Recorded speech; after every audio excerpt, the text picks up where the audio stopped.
Question suivante de Marie Aubin. Bonsoir. Que comptez-vous faire pour le problème des déserts médicaux et pour l'amélioration des services dans les hôpitaux publics ? Alors, je me suis déjà exprimé sur ces questions lors du programme que j'avais présenté fin 2011, programme que je vais bientôt représenter. Et donc j'avais dit notamment l'arrêt immédiat dès ma prise de fonction, un gel de toutes les fermetures d'hôpitaux publics, de maternités, etc. On gèle tout et on remet tout ça à plat et on examine les choses. Je ne dis pas que tout doit être laissé en l'état. Il y a, dans certains cas, c'est vrai que parfois on a des meilleurs soins si on les centralise dans un centre CHU ou dans un CHR, notamment pour des grossesses à problème, des maladies graves, etc. On peut avoir des meilleurs soins en ayant des équipes spécialisées et avec des équipements de pointe. Voilà. Mais actuellement, on a quand même assisté, comme le dit cet internaute, on a assisté à un désert médical, avec à la fois des fermetures d'hôpitaux, des hôpitaux locaux, qui parfois, il est vrai, n'étaient pas toujours à la pointe de ce qui était souhaitable. Et puis aussi, on a des difficultés parfois avec l'absence de médecins dans des zones rurales. La réponse, c'est premièrement des fermetures, réexamen de tout ça, au regard notamment des évolutions budgétaires que j'impliquerai au budget de l'État, puisque c'est quelque chose sur lequel on aura l'occasion de revenir.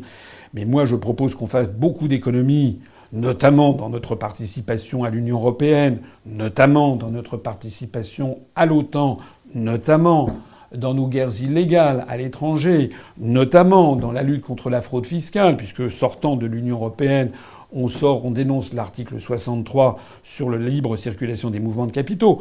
Donc il y a énormément d'économies que nous ferons d'un côté et que nous sommes les seuls à pouvoir faire, justement parce qu'on s'attaque au grand panier percé de la France, c'est-à-dire notre participation à l'OTAN et à la construction européenne, parce que c'est ça qui nous coûte énormément cher. Et puis on réexamine côté des dépenses. Il y aura des budgets prioritaires, je l'ai déjà dit, il y aura le logement, notamment le logement social, parce que c'est excellent pour la relance de l'économie. Il y aura également un effort tout particulier qui sera mené en faveur des forces de l'ordre et de la défense nationale, puisqu'il faut que le budget qui était de 3% du PIB pour la défense nationale en 1981 est tombé à 1,6%.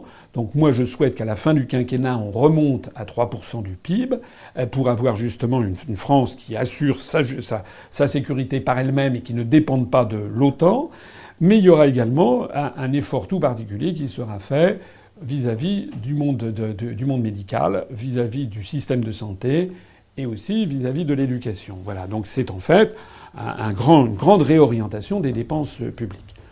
Je voudrais quand même préciser quelque chose qui me paraît absolument fondamental. C'est qu'il ne faut pas, j'ai déjà eu l'occasion de le dire dans mes conférences depuis quelques semaines, mais j'insiste lourdement ce soir, et je vais beaucoup insister dans les semaines qui viennent, il ne faut pas confondre l'élection présidentielle et les élections législatives qui vont venir au mois de juin. L'élection présidentielle consiste à choisir le chef de l'État. Le chef de l'État qui, dans la Constitution, a un rôle d'arbitre au-dessus des partis et qui doit garantir la continuité de l'État, la continuité, le bon fonctionnement des services publics. C'est la raison pour laquelle, d'ailleurs, la destruction des communes, par exemple, qui est programmée, notamment par la baisse de la dotation globale de fonctionnement, ou bien la fermeture systématique de certains commissariats de police, certaines casernes de gendarmerie, certains hôpitaux, met en cause la continuité de l'État et le fonctionnement régulier des pouvoirs publics. Or, le chef de l'État est justement l'arbitre et il doit veiller au fonctionnement régulier des pouvoirs publics et à la continuité de l'État. C'est la raison pour laquelle j'en parle. Mais il y a toute une série d'autres mesures que je présenterai, mais dont je préciserai bien qu'elles relèvent du domaine législatif et du domaine du gouvernement.